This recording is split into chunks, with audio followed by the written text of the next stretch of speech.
अक्सर तूफान की तरह आती जाती हो, झटपट अपने सारे काम निपटाती हो।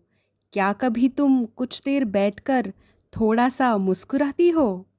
जी हाँ, आज हम बात करेंगे उन प्रभावशाली और शक्तिशाली महिलाओं की जो हर दिन एक नया इतिहास लिखती हैं।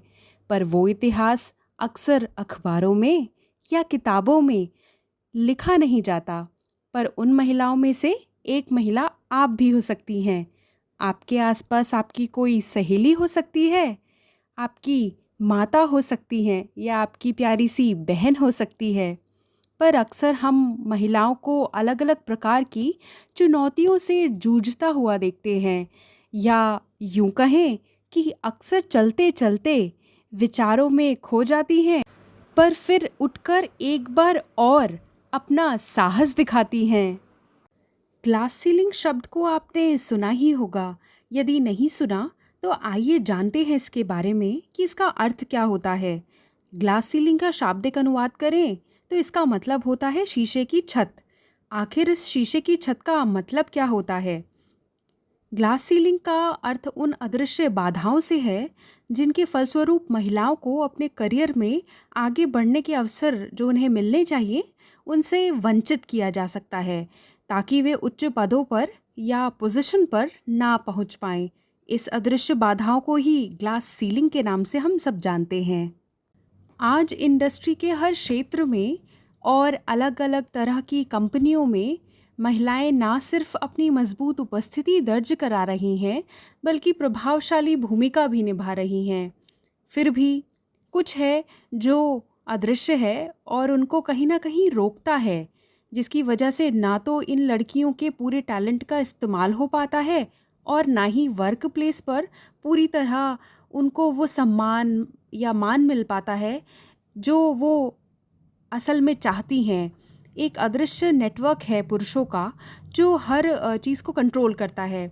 उस नेटवर्क में पुरुष आपसी क्लोज कनेक्शन रखते हैं और लड़कियों के प्रति अक्सर सदियों से प्रचलित या सदियों से चले आ रहे पूर्वाग्रह भी अहम भूमिका निभाते हैं। जैसे कि हम बात करते हैं कि महिलाएं तो घर के काम करती ही अच्छी लगती हैं वगैरह वगैरह। बस इनके बारे में कभी कोई चर्चा नहीं होती। जो ताकतें इनके पीछे काम करती हैं वो ही नहीं, जो पीड़ित होती हैं यानी कि जो महिलाएं होती हैं वो भी चुपचाप कई बार बहुत सारी चीज़ें सहती रहती हैं और कुछ कहती नहीं। इन बातों पर मुंह खोलने का मतलब है कि खुद को एक ऐसे ट्रैप में फंसा लेना जो कि भविष्य में हानिकारक हो सकता है। उन्हें पता है कि जैसे ही वो इसके बारे में बातचीत करना आरंभ करेंगी, उनकी आगे की ग्रोथ पर कोई रुकावट आ सकती है या कोई फुल स्टॉप लग सकता है। आगे क्या पता उनका प्रमोशन रोक दिया जाए। इसके बारे में ना जानना है या हमें बहुत कुछ जानना चाहिए इसके बारे में।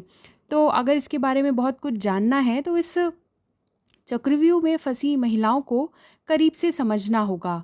दिल्ली, मुंबई और बड़े बड़े शहरों की अगर हम बात करें तो इन शहरों में कुछ जगहें ऐसी हैं जहां हाई प्रोफाइल वुमेन डायरेक्टर्स हर महीने या कुछ ऐसी ओकेजन्स पे मिलती हैं और अपनी दुख तकलीफ़ और चुनौतियां ही नहीं बल्कि संघर्ष के किस्से भी साझा करती हैं।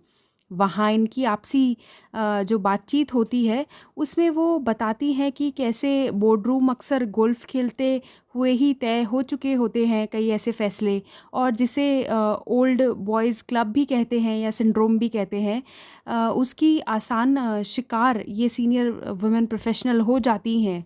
वास्तविकता तो यही है, हम सभी जानते हैं कि ऐसी कई अदृश्य शक्तियाँ होती हैं जो अक्सर महिलाओं को आगे बढ़ने में रोकती हैं। और कई बार महिलाओं का व्यवहार इतना संकुचित होता है या वो इतनी निर्भीक नहीं होती कि वो इन सारी बातों पर चर्चा कर पाएँ।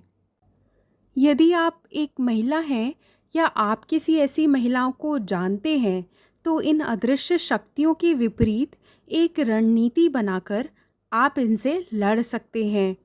महिला सहयोगी साथियों से बातचीत करके आप इन चुनौतियों के भिन्न भिन्न प्रकार से अवगत हो सकते हैं और इन चुनौतियों से साहस और स्मार्टनेस की मदद से लड़ सकते हैं, क्योंकि याद रखिए आप साहसी हैं।